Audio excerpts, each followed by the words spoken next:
ज्यादातर दवाइयों में स्टीरॉयड रहता है। इसका खामियाजा ना आपको ही भुगतना पड़ेगा।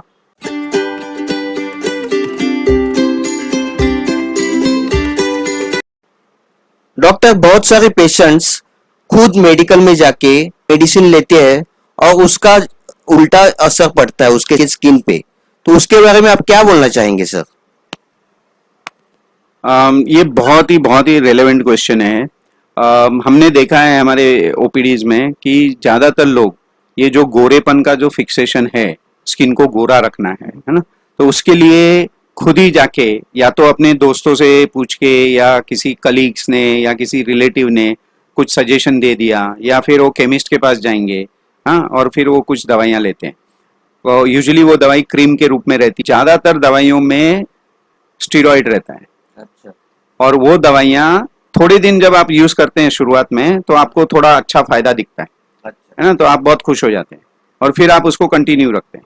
लेकिन उससे धीरे धीरे स्किन डैमेज होने लगती है। वो डैमेज क्या होती है? पहले तो वो स्किन पतली हो जाती है ना, फिर वो बहुत सेंसिटिव हो जाती है। उसके बाद स्किन के नीचे जो खून की नसें रहती है बहुत पतली, वो दिखने लग जाती है, तो स्किन रेड रेड हो जाती है। ओके, और उसके बाद वो इतनी सेंसिटिव हो जाती है कि इवन पानी भी पेशेंट को सहन नहीं होता है। हमारे पास पेशेंट आते हैं, बोलते हैं सर हम पानी से भी चेहरा धोते तो जलता है, धूप में जाएंगे तो बहुत लाल हो जाता है।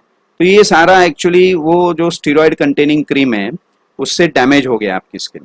दूसरा, जब वो क्रीम आप बंद करते हो तो ये सारी चीजें रिबाउंड होती है।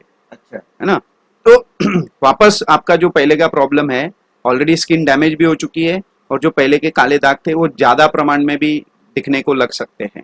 और इसको रिवर्स करने के लिए जब आप डॉक्टर के पास जाएंगे तो काफी टाइम लगेगा, क्योंकि आपने डैमेज करके उनके पास गए हैं। तो पहले डॉक्टर का काम रहता है कि आपको वो स्टीरॉयड क्रीम बंद करने को बोलेंगे, और जब आप वो क्रीम बंद करते हो तो रिबाउंड होता है ना, तो आपकी प्रॉब्लम फ्लेयर हो जाती है, ज्यादा होती है, फिर उसको डैमेज कंट्रोल करना पड़ता है, स्किन को पहले वापस नॉर्मल लाना पड़ता है।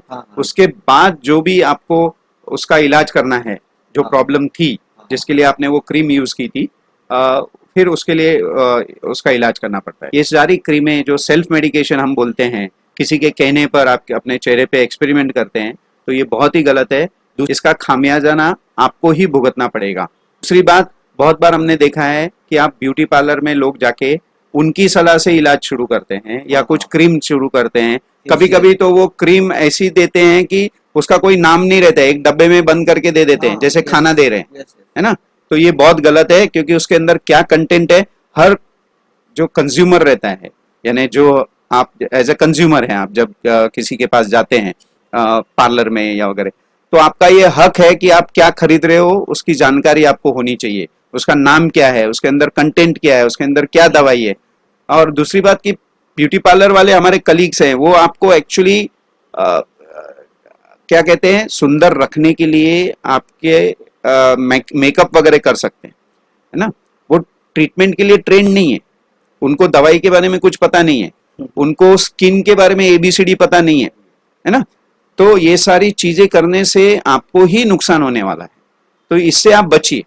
आप क्या कर सकते हैं, वहां जाके आप अपना जैसे आईब्रो करा सकते हैं, आप मेकअप करा सकते हैं, हेयर कट करा सकते हैं, ये सब करा सकते हैं, लेकिन कोई भी तरह की ट्रीटमेंट आप पार्लर में जाके प्लीज प्लीज ना करें, क्योंकि उससे लॉन्ग टर्म में आपको नुकसान ही होने वाला है। और फाइनली आपको वापस स्किन के डॉक्टर के पास जाके उसमें ज्यादा टाइम देके ज्यादा पैसा खर्चा करके उसको ठीक कराना पड़ेगा।